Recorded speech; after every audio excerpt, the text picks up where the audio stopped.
This is the Rocket, one of the most famous locomotives ever built.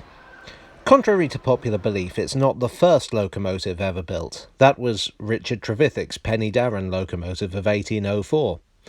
Nor was it the first to haul passengers. That was another of Trevithick's, the Catch Me Who Can of 1808. So what's so special about Rocket? Well, take a look at this. This is Agenoria, constructed in 1829. Here's Rocket, built the same year. It's a sleeker, simpler, less cumbersome engine altogether. But it's about more than looks. Rocket was built by the father-son team of George and Robert Stephenson. George was from a mining family and was born at Willem in the Tyne Valley. His father, Robert, was a stoker on the local colliery's pumping engine. George started out as a miner, but quickly discovered an affinity for steam power and all things mechanical, and set about educating himself. His proudest achievement was when, at the age of 19, he learned to write his own name. 4 years later, Richard Trevithick would invent the steam locomotive. These early locomotives were slow and often dangerous machines, little more than ordinary industrial machinery mounted on wheels. In 1814, when the technology was 10 years old and George 33, he got into steam trains himself. By this time, he was in charge of engines at Killingworth Colliery. His first locomotive was named Blucher, crude compared to Rocket, but state-of-the-art in 1814. He made a number of other improvements to locomotives and railways over successive years, but more importantly, he made a name for himself. George was never comfortable with fame. He considered himself a crude man, physically strong but lacking social niceties. He had a strong Northumberland accent and was never comfortable with public speaking, even at the height of his reputation. At this time, the concept of the working-class kid made good was a new one. Nevertheless, Stephenson was very well respected. That bluff, blunt exterior concealed a powerful brain. One of his lesser-known inventions was a mining safety lamp which could be used down coal mines without the risk of exploding methane pockets.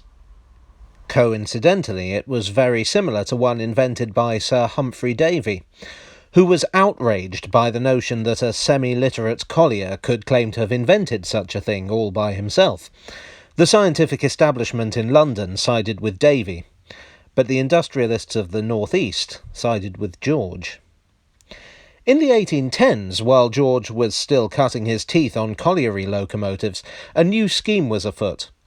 On Teesside, they were falling behind the Tynesiders, and the suggested solution was a railway that would run from the coalfields to Stockton and the river.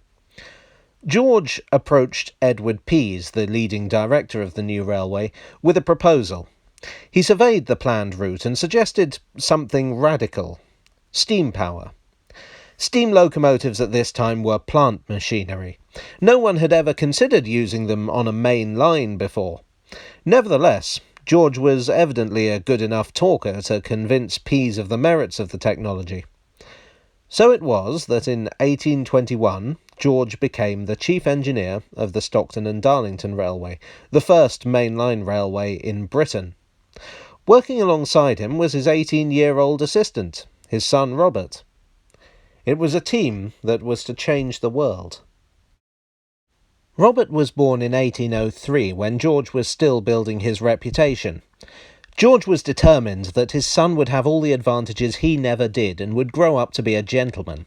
In many ways, Robert held the opposite views to George on the merits of education, and in fact quit Edinburgh University, finding the natural sciences theoretical, irrelevant and boring. In 1823 he would found Robert Stephenson and Company, a locomotive builder in Newcastle upon Tyne. It seems he was determined to go his own way rather than live in the shadow of his father.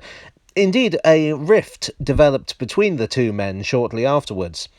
The exact reason is unknown. Some have speculated that Robert resented his father's coercion, and the two had a falling out.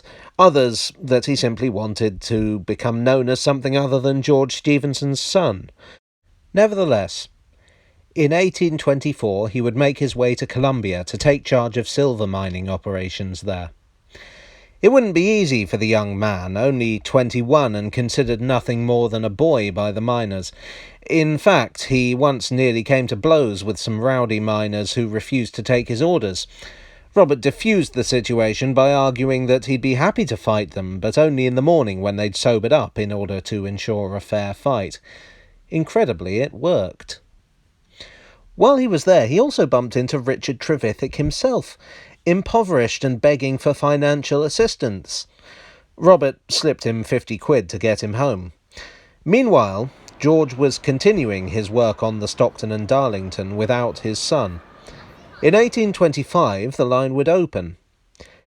In 1827, Robert would return to England, and father and son would reunite to start a revolution.